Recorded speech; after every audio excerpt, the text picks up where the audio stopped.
All right, Butters, we're here. Are you ready? I'm scared, but I know my country needs me. This is it, Butters. We have to be strong.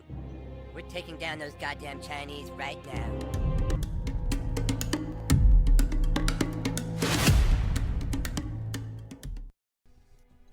All right, so Section 7 is related to current disputes, which there are more here than I've listed, but these are certainly the main ones. Taiwan, Hong Kong, Tibet, ongoing. Taiwan's been claimed to be part of China for a long time. Hong Kong, they just late last week decided to implement their own laws, so they've broken the agreement they had with essentially the rest of the world, but Britain, in letting Hong Kong be free until 2040, I believe. And Tibet, of course, the Chinese hate the Tibetans. Then India, there was an incursion into Indian territory of eastern Kashmir, it's called Jammu, by about 1,500 or more Chinese soldiers. And it's not the number of soldiers that was important. The fact that they set up shop where they did is a bad sign, and it's got India pretty upset. But they've been upset for a while now. There's also dispute about various borders up and down the Western Chinese border with respect to Tibet, with respect to Kashmir, and then further down south, I think it's Brunei, I'm not sure. And then the South China Sea, which is really where all the action is as it relates to what we're dealing with. The Spratly Islands, the oil field. There are 5 different countries that claim various parts of the South China Sea. Guam, Philippines, Brunei, Vietnam, Malaysia. And have for a long time. And essentially what China's done is they said basically the whole South China Sea is ours. There are no limits. There are no miles that we can't call our own, that we can't do our own fishing, that we can't take that oil.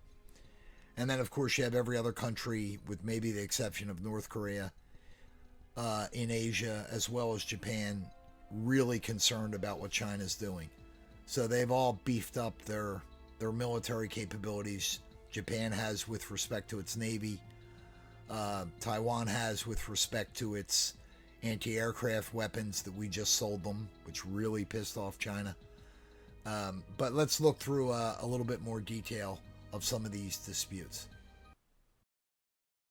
As fears mount for the safety of Taiwanese human rights worker Li Mingzhe, who has been detained in China for over 3 weeks now, fellow activists held a forum today to discuss ways to respond to Chinese political oppression.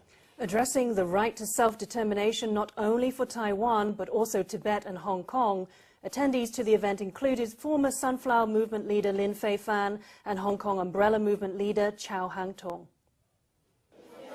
Leaders of human rights movements from Tibet, Hong Kong and Taiwan gathered together today at a forum to discuss freedom, democracy and the right to self-determination. In Hong Kong, Taiwan and Tibet, there are actually many different movements against China. We need to decide how to respond to oppression from the PRC regime that we are all facing. The conference calls for the immediate release of the Taiwanese human rights activist Li Mingzhe, who was unlawfully arrested on March 19, 2017 by Chinese authorities for simply sharing his views with Chinese citizens. Calling for Li's immediate release, along with the release of Tibetans who had been arrested for teaching Tibetan language, and Hong Kong Umbrella Revolution activists monitored by the Hong Kong authorities, the group examined China's severe oppression of democracy that is increasing daily and called for mutual solidarity as they discussed possible solutions.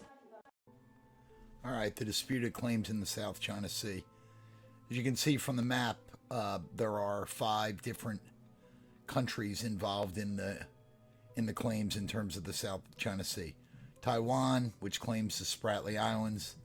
Philippines, which claims some of the oil field along the shoal. Brunei, Malaysia, and Vietnam. And you can see the orange and yellow lines that indicate where these countries think their boundaries are relative to the South China Sea. If you look at the red line, that's what China says is their part of the South China Sea. How ridiculous. It's already been denied in international court, I think twice. And China just ignores it because there are about 200 million barrels of oil in that EEZ claim. And the Chinese want the oil, obviously. So do we. But we're willing to get it the traditional way we get it, by corrupting the countries that own it.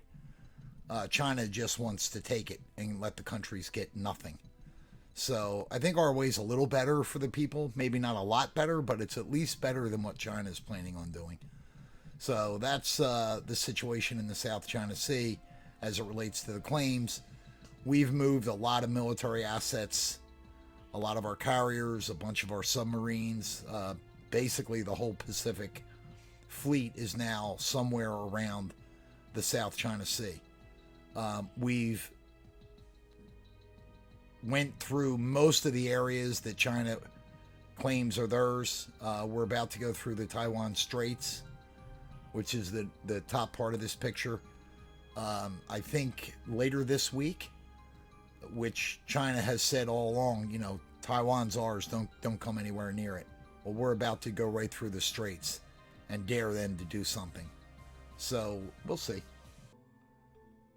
All right, some more disputes. These, mainly by India, Pakistan and China are cooperating. So they're more or less allies. I think we can safely assume that. But if you look up in the green and, I don't know, orange kind of area, Kashmir, you'll see that there is a skirmish. There's been several over the years between Pakistan and India, India and China. Most recently, India and China. As I said earlier, China just deployed a bunch of troops and equipment to the area held by China but claimed by India. And by the way, that area of the world is supposedly the most beautiful part of the world. I've seen some pictures and videos, and it is pretty amazing. But anyway, it's called Jammu in Kashmir. India has moved troops up to the foothills of the Himalayas to, I guess, prepare for what may inevitably come with respect to this. So this is bad for China more than India. There's no way China could make an incursion into India with any kind of real force. They have to get through the Himalayas, and it would take them a long time to build bases and all the things they would have to do in order to really make a push into India. So it's not really a concern. They're just trying to nibble away at the border and get more control so they can, in fact, build those bases inside the Himalayas. You can see there's a disputed border that goes down from Kashmir to Nepal. And then there's another one on the southeastern side called the McMahon Line, another disputed border between Bhutan and China, as well as Myanmar is involved a little bit in that dispute as well. So, and again, it's India. So China and India are not getting along at all. And to make things worse, India is trying to coerce as many companies from China, American companies specifically, although they'll take anything, that are leaving China because of the pandemic and the supply chain issues, etc.